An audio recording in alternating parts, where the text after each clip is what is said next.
Hola a todos, aquí Pablo Zamit y hoy estoy en los jardines de Monforte, unos jardines que se utilizan habitualmente para hacer grabaciones y sesiones de fotos antes de que dos personas se casen, antes de la boda. Y este es el sitio adecuado para hablarte de algo completamente opuesto al matrimonio, que es el amor. Aquí tengo a una de las criaturas que más amo, a los gatos, y hoy te quiero hablar del amor porque es un ingrediente esencial para salir de cualquier adicción. A lo largo de este vídeo vas a entender qué tiene que ver el amor con las adicciones, cómo funciona tu cerebro a un nivel químico, tanto en lo que tiene que ver con la adicción a la pornografía y la masturbación, a la comida, a los videojuegos, a las redes sociales, a las drogas, y cómo el amor es la solución a todo eso. Así que quédate conmigo, dale like a este vídeo en cuanto veas que la calidad es superior a la media de YouTube y confío en que este vídeo te va a aportar mucho.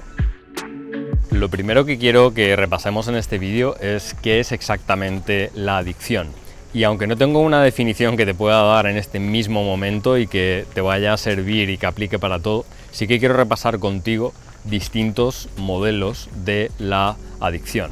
Por ejemplo, hay un modelo que es el conductual, el modelo que tiene que ver con los hábitos, y este modelo define la adicción como un hábito que se ha convertido en una dependencia. Al fin y al cabo, una adicción es algo que no podemos evitar hacer porque lo hemos hecho demasiadas veces. Y es muy interesante entender cómo funcionan los hábitos, sean más o menos fuertes, en tu cerebro. Hay muchos casos de, por ejemplo, infecciones bacterianas que destruyen grandes partes del cerebro, y sin embargo eso no impide que las personas sigan actuando como habitualmente hacen. Por ejemplo, hay un caso que está en El poder de los hábitos, donde una persona después de una infección cerebral que había acabado con gran parte de su cerebro, seguía siendo capaz de prepararse el desayuno como siempre había hecho y caminar hacia su trabajo como siempre había hecho, a pesar de que era incapaz de recordar, por ejemplo, datos nuevos. Esto es muy interesante porque si conoces el experimento de los perros de Pavlov, Pavlov fue un premio Nobel ruso y lo que hizo Pavlov fue condicionar a una serie de perros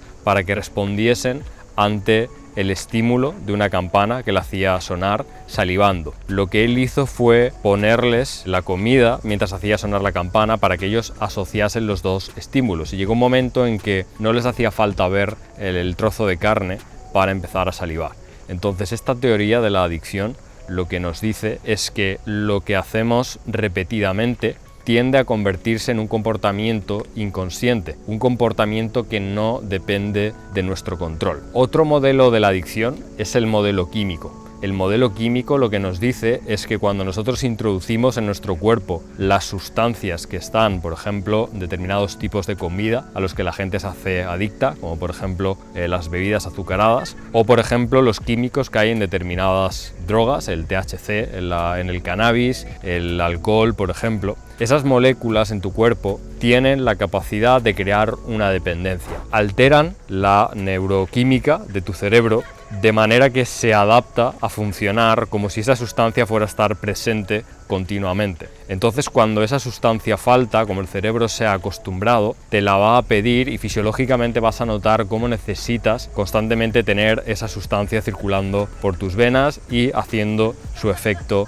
en el cerebro. Hay un modelo muy interesante que es el modelo contextual, y para que entiendas un poco en qué consiste este modelo de la adicción, vamos a hablar un poco de lo que pasó en Vietnam con miles y miles de soldados que, por la disponibilidad que había en Vietnam en los campamentos militares de heroína, terminaron enganchados a una droga que, según el modelo anterior que hemos visto, el modelo químico, es una de las más adictivas. Este grado de adicción se puede medir con una estadística que es básicamente qué porcentaje de personas después del primer uso, es decir, qué porcentaje de personas que prueban una sustancia terminan siendo adictos a la misma.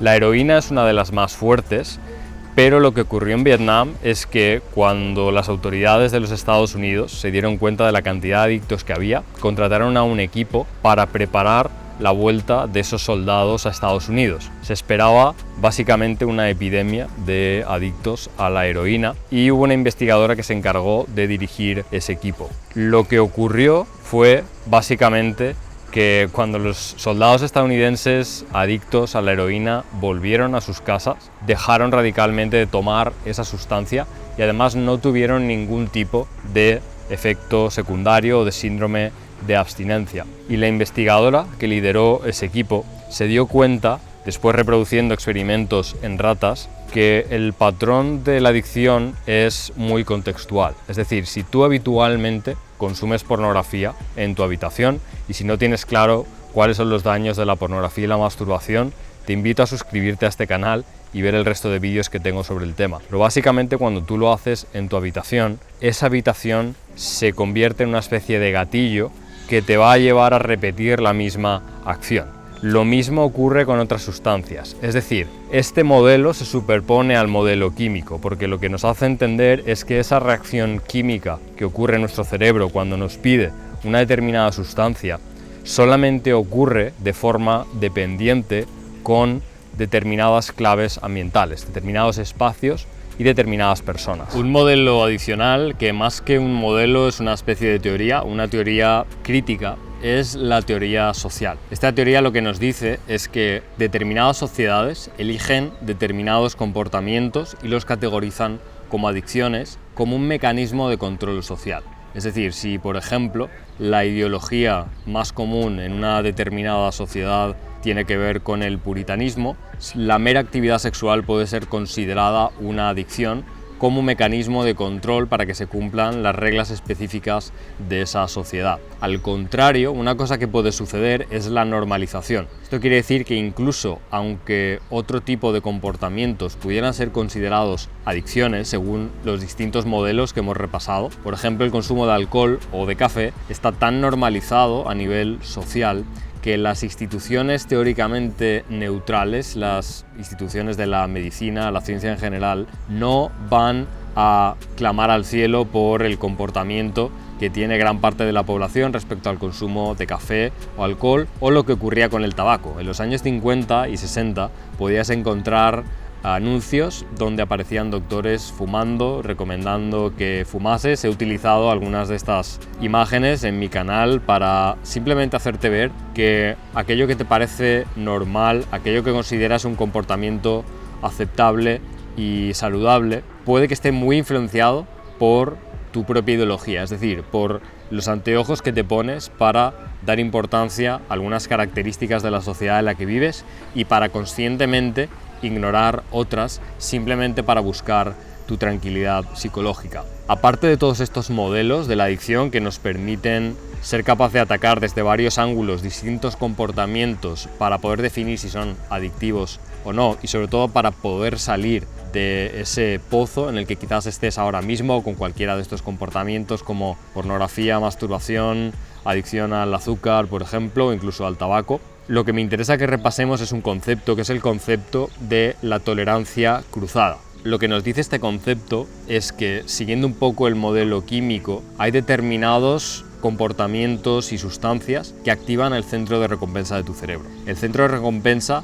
está situado principalmente en el sistema límbico, que es un sistema muy primitivo, es un sistema prerracional que por lo tanto no se rige por la lógica. Cuando tú estimulas tu centro de recompensa por encima de determinado umbral, es habitual que ese centro de recompensa quede sobreestimulado durante cierto tiempo. Y la tolerancia cruzada lo que nos dice es que si tú, por ejemplo, digamos que sales una noche y consumes mucho alcohol, pero estás siguiendo una dieta, es mucho más probable que te la saltes y que comas comida chatarra cuando vuelvas a tu casa o por la mañana. De la misma manera, es muy común que personas que llevan cierto tiempo sin consumir una sustancia, pero que por un accidente acaban recayendo, en los siguientes días vuelvan a hacerlo. Es el concepto de las recaídas múltiples.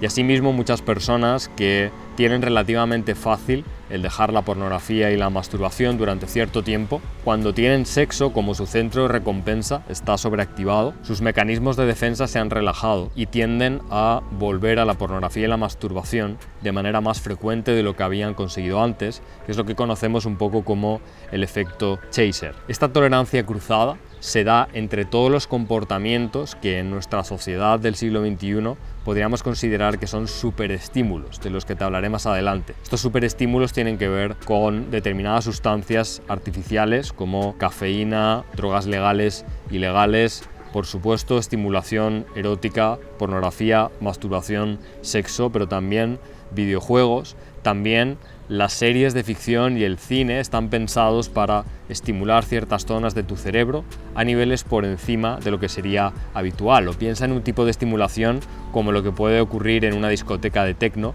que no tiene nada que ver aquello a lo que está acostumbrado tu cerebro ni al entorno en el que evolucionó.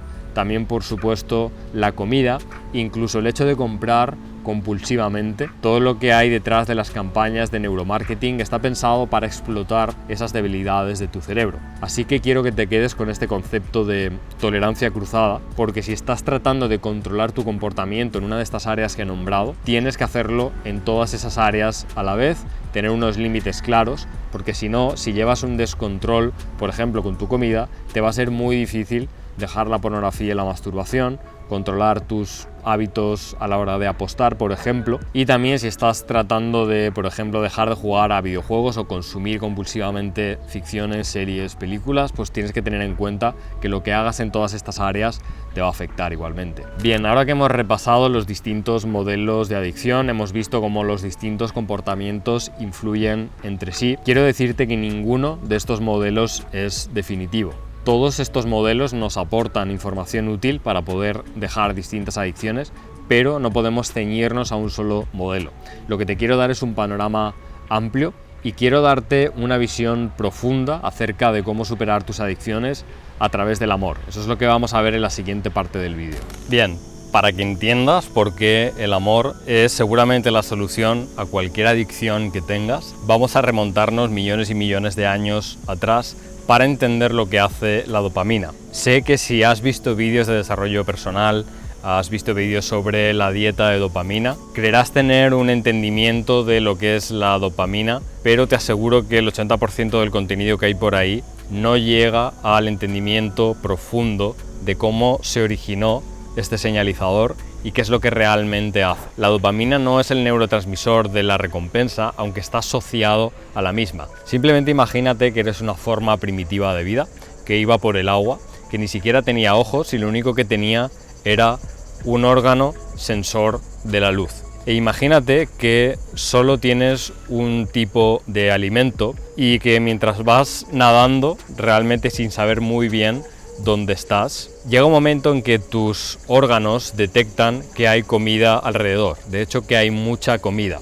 En ese momento, en esa forma de vida primitiva, los niveles de dopamina aumentarían para que esa forma de vida primitiva recordase exactamente las condiciones en las que se encontró un recurso tan valioso para la supervivencia de esa forma de vida. Fíjate que he dicho que la dopamina tiene que ver con el aprendizaje y en los seres humanos también es exactamente igual. La dopamina está muy asociada al aprendizaje, a tu capacidad para memorizar cosas, y quiero que entiendas también que este aprendizaje no puede ser sobre la nada, tiene que ser sobre cosas que nos afecten a nivel evolutivo y biológico.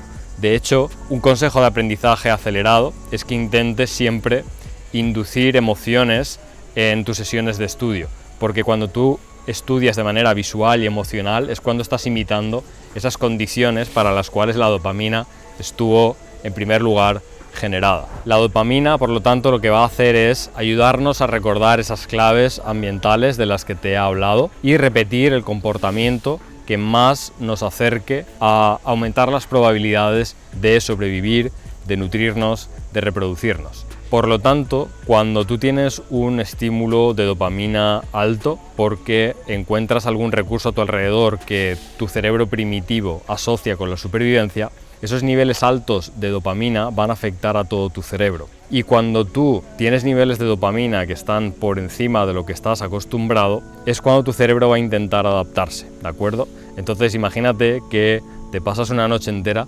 consumiendo cocaína, seguramente a la mañana siguiente tus receptores de dopamina se van a tener que adaptar. ¿Por qué? Porque tu cerebro es como un termostato. Un termostato lo que hace es únicamente encenderse cuando la temperatura sube por encima de un límite o baja por debajo de un límite que tú has programado. Y el cerebro es exactamente igual. Para proteger las conexiones que hay entre las distintas neuronas y la comunicación que tienen entre ellas, lo que hace el cerebro es actuar como un termostato, ¿de acuerdo? Entonces, si tú le das un superestímulo, que recordemos que está asociado a estas funciones de supervivencia, nutrición y reproducción, tu cerebro se va a adaptar. Entonces, después de ese superestímulo, sea de lo que sea, tu termostato cerebral, es decir, tu centro de recompensa, que está en tu sistema límbico, que es una parte antigua del cerebro, va a quedar activo a unos niveles muy grandes, al menos por 48 horas. Y en esas 48 horas puedes tener toda serie de síntomas que tienen que ver con básicamente cómo va a estar funcionando tu cerebro a nivel neuroquímico. Y esto es muy importante porque durante estas 48 horas, de la forma más aguda, tu cerebro va a responder de forma muy distinta a los estímulos. Por ejemplo, ahora estamos en un parque, es una experiencia bastante placentera, si no fuera por las moscas, pero si mi cerebro estuviera mal regulado después de una noche de superestímulos, seguramente ni siquiera sería capaz de disfrutar de estar en un parque o de dar un trago de agua en una fuente. Bien, después de que ocurra esta desregulación de los receptores de dopamina, pueden y suelen ocurrir dos cosas. Primero, los niveles de dopamina pueden estar anormalmente bajos y una vez te expones a un estímulo, los niveles de dopamina estarán anormalmente altos. Y hay distintos síntomas asociados a estas dos condiciones. Por ejemplo, con niveles de dopamina excesivamente altos, te puedes sentir ansioso, como si te hubieses tomado 6 tazas de café. Piensa básicamente en el cerebro de una persona adicta a la heroína que necesita su dosis diaria y está dispuesto a hacer lo que sea por conseguirlo, no le importan las consecuencias de sus acciones. Por otro lado, los síntomas de la dopamina excesivamente baja serían la depresión, la falta de energía y lo que se conoce como anedonia, que es una condición por la que eres incapaz de sentir placer por ninguna actividad. Así que, como ves, lo que está ocurriendo cuando tú le das un superestímulo de dopamina a tu cerebro es que se crea una especie de efecto montaña rusa. Lo que ocurre es que hay niveles excesivamente elevados, hay una adaptación de los receptores que provoca niveles bajos de dopamina y entonces tu cerebro busca constantemente cómo volver a estimular los niveles de dopamina para que vuelvan a ser altos. Y como hemos dicho antes que la dopamina está asociada a la memoria y el aprendizaje, lo que tu cerebro te va a pedir es que le des el mismo estímulo que produjo ese pico de dopamina en primer lugar. Así que es como una especie de montaña rusa que sube y baja y que se va repitiendo. Esto básicamente es como aquello que se dice de forma satírica acerca de los gobiernos, que básicamente crean problemas para luego aportar soluciones a lo que ellos mismos propusieron. Esto es exactamente igual. Nosotros provocamos desequilibrios químicos en nuestro cerebro y después el cerebro nos ofrece una especie de solución que en realidad consiste en el mismo veneno. Esto es como cuando, por ejemplo, en un día de resaca lo único que te hace sentir bien es tomar una copa para volver a embriagarte. Esto es exactamente igual. A lo mejor te estás preguntando cuánto tarda mi cerebro en ajustarse después de que yo le dé el último superestímulo. De media, las células que en tu cerebro están secretando la dopamina en primer lugar están encogidas y empeoran su producción durante unos 14 días desde el último superestímulo. Por lo tanto, después de los peores síntomas de las primeras 48 horas, vendrá un periodo de recuperación de unos 12 días y a partir de la segunda semana es cuando la producción de dopamina va a volver a niveles normales. Algo muy interesante es que cuando estas células que producen dopamina en tu cerebro están encogidas y por lo tanto su producción ha disminuido, hay otra hormona que utiliza los mismos receptores y que, por ejemplo, en el caso de la adicción al orgasmo, la adicción a la pornografía, a la masturbación, incluso la adicción al sexo, es muy importante, que es la hormona prolactina. La hormona prolactina suele aumentar después de eyacular y lo que hace es utilizar los mismos receptores de la dopamina, aprovechando que la producción ha bajado. Solo se recupera después de 14 días. La prolactina es una hormona muy curiosa porque, como dice Ernesto Prieto, que es un autor muy interesante al que recomiendo y te dejo en la descripción un enlace a un libro que tiene sobre sexo, drogas y longevidad, ahí explica cómo la prolactina a nivel bioquímico es muy parecido a una hormona que es la hormona DECO, la hormona de consumo decreciente de oxígeno, que está muy asociada al envejecimiento y de hecho se le llama comúnmente hormona de la muerte. Y es por eso que muchas tradiciones, sobre todo tradiciones orientales, han estado hablando de cómo los orgasmos, la eyaculación, acortan la vida y que hay un número limitado de eyaculaciones en las que deberíamos incurrir. Digo que es muy curioso porque la prolactina es la hormona que produce estos cambios de humor que a veces sientes que has podido tener después de tener sexo o después de haber tenido mucho sexo, y esto ocurre a hombres y mujeres, y de hecho es muy fácil notar como después de 14 días sin eyacular, estos ataques de irritabilidad desaparecen. Es una emoción que prácticamente desaparece. No es fácil darse cuenta, sobre todo porque la mayoría de hombres hoy en día nunca jamás pasa 14 días sin eyacular. Si quieres notar los beneficios de hacer esto, te recomiendo que te apuntes a este seminario online en el cual a lo largo de un mes vamos a estar viendo toda una serie de lecciones gratuitas acerca del desarrollo personal para hombres, y entre todas ellas vas a ver muchos consejos para dejar la pornografía y la masturbación y obtener los beneficios de la retención seminal. Y ahora vamos a repasar otro neurotransmisor que es esencial en este cóctel químico y que te va a hacer entender por qué el amor seguramente sea la solución a las adicciones. Este neurotransmisor es la oxitocina. Hemos hablado antes de la dopamina y hemos dicho que estaba regulando todo el proceso de aprendizaje en busca de recompensas biológicas, y una de esas recompensas biológicas es el deseo de aparearse estrictamente con fines reproductivos. De hecho, los seres humanos estamos programados, especialmente los hombres, para que cuando repetimos una relación con la misma hembra perdamos interés en ella, pero lo recuperemos si hay una tercera hembra que aparece. En ese caso, nuestros niveles de dopamina se vuelven a actualizar, nos volvemos a estimular y entonces tenemos más deseo por esa hembra nueva, y creo que podrás encontrar muchos casos, no sé si en tu vida personal, donde tu cerebro ha estado regido por este principio, que es el efecto Coolidge, y que puedes ver un vídeo aquí arriba donde explico en profundidad qué es este efecto Coolidge, y la historia de su origen es muy curiosa. Bien, la oxitocina lo que hace es regular las relaciones afectivas entre los miembros de la tribu o de la familia, tanto de amigos como de parientes, como de las relaciones amorosas. Y es muy importante porque la oxitocina estimula el mismo centro de recompensas donde están todos los circuitos o la mayoría de circuitos de la dopamina. Pero lo interesante de la oxitocina es que te protege de todos esos efectos que tiene la dopamina sobre tus receptores y sobre cómo funciona a nivel neuroquímico tu cerebro. Por lo tanto, cuando hay niveles de oxitocina adecuados, tu cerebro está protegido ante ese efecto montaña rusa, que lo que hace es crear una dependencia de determinados comportamientos y sustancias. Así que vamos a investigar un poco cómo podemos aumentar la oxitocina, la hormona del amor, para que tu cerebro esté completamente protegido de esas adicciones. ¿Cómo entonces cultivamos el amor? ¿Cómo aprendemos a vivir constantemente en esa emoción y a desarrollar un amor por toda la existencia, por todos los seres? Un amor que no sea teórico, un amor que puedas realmente sentir y a partir del cual vivir. Bien, no te voy a hablar del amor propio, que es más un concepto de mentalidad y del que ya te hablé ampliamente en este vídeo que vas a poder ver aquí arriba. Ahora te quiero hablar del amor como algo puramente emocional. Y quiero recalcar este aspecto emocional del amor porque muchas veces tendemos a sobreteorizar sobre este concepto. Queremos definir exactamente lo que es.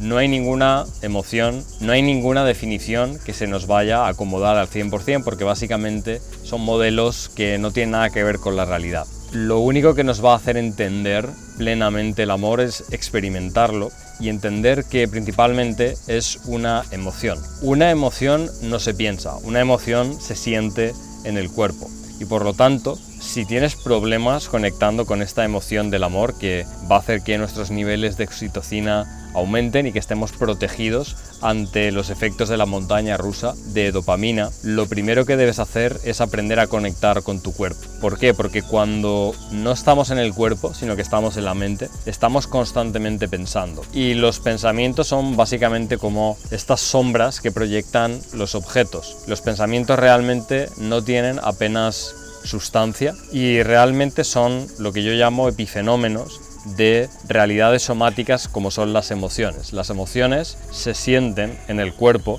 y por eso es importante conectar con el cuerpo para poder empezar a cultivar la emoción del amor. Entonces, en cualquier momento en que sientas que estás pensando demasiado, que estás intentando darle sentido racional a las situaciones que vives o a las relaciones con otras personas, simplemente tómate un momento para cerrar los ojos, tomar aire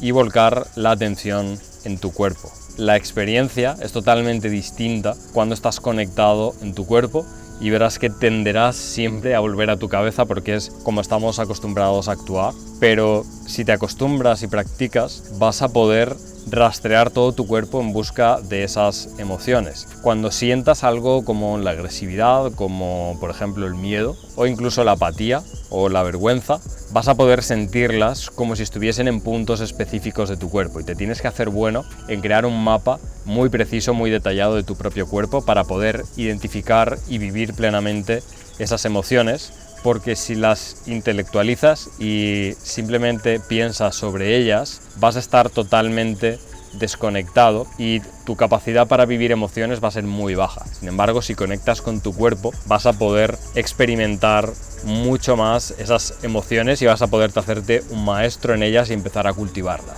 Otro proceso muy importante a la hora de aprender a cultivar la emoción del amor es ser capaz de conectar con tu corazón.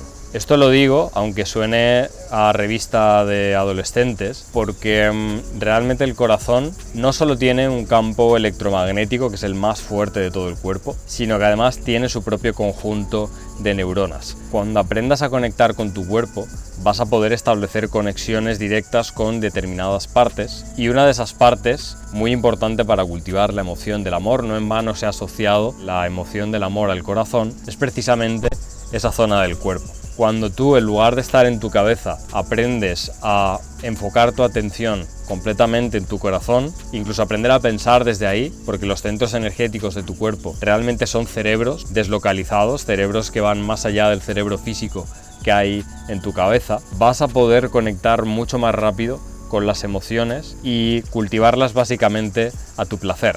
Entonces aprende a directamente experimentar la vida desde el corazón, a experimentar cualquier situación en la que estés desde el corazón, solucionar los problemas desde el corazón, porque eso te va a enseñar, es una llave directa para abrir la puerta de la emoción del amor. Otra de las actividades que va a aumentar tu oxitocina considerablemente y que básicamente va a contribuir al 80% de tus niveles de felicidad es hacer caridad, hacer obras por los demás, pero no hacer caridad como el 90% de personas hace hoy en día, que es básicamente realizar acciones virtuosas para que todo el mundo vea lo bueno que eres. Te animo a hacer caridad silenciosa, simplemente hacer algo, por ejemplo, a limpiar un parque sin contárselo a nadie, simplemente guárdatelo para ti mismo. Igual que si das limosna, te lo tienes que guardar para ti mismo. Si no te lo guardas y lo compartes, lo que vas a hacer es que vas a estimular tu sistema de dopamina, porque básicamente vas a reforzar esa idea de tu ego de que eres una persona muy buena, que eres superior a los demás, esa emoción del orgullo. Esa es una emoción que se va a poner por encima, va a sobreescribir la emoción del amor incondicional que queremos cultivar. Entonces, cualquier obra de caridad que tú creas que es conveniente hacer para mejorar el mundo o la vida de las personas a tu alrededor, hazla sin decírselo a nadie. Y te animo a que cuando lo hagas estés constantemente enviando amor a los objetos, a las plantas, a cualquiera por quien realmente estés haciendo ese servicio. A mí particularmente me gusta limpiar la playa de mi ciudad, simplemente sin esperar nada a cambio. Además me da el sol, sintetizo vitamina D, óxido de nitrógeno, es una actividad brutal a nivel neuroquímico y cuando lo estoy haciendo realmente estoy sintiendo como si yo estuviese cuidando de toda la gente que está disfrutando en la playa, descansando mientras yo limpio. Lo que estoy sintiendo constantemente es como yo les envío amor a través de esa actividad que estoy haciendo para ellos sin que ellos se den cuenta. Y eso me pone en un estado mental que es básicamente como ir drogado, y ese es el efecto de la oxitocina en tu cerebro. Una de las maneras en las que suelo enseñar a cultivar la emoción del amor a mis alumnos es meditando con un señuelo. Básicamente es mucho más fácil evocar la emoción del amor si tú tienes un objeto en el que volcarla. Entonces lo que hacemos al meditar es centrarnos en objetos que normalmente son personas, mascotas, gente de tu familia, gente a la que tú quieres, y lo que hacemos es intentar hacer que esa emoción de amor vaya creciendo. Y luego, una vez estás totalmente conectado con esa emoción, lo que hacemos es disociar ese objeto de amor de la emoción en sí, para que tú aprendas a localizar cómo realmente se siente la emoción del amor, pero aprendas a evocarla de forma incondicional. No te hace falta ningún objeto para despertar la emoción del amor.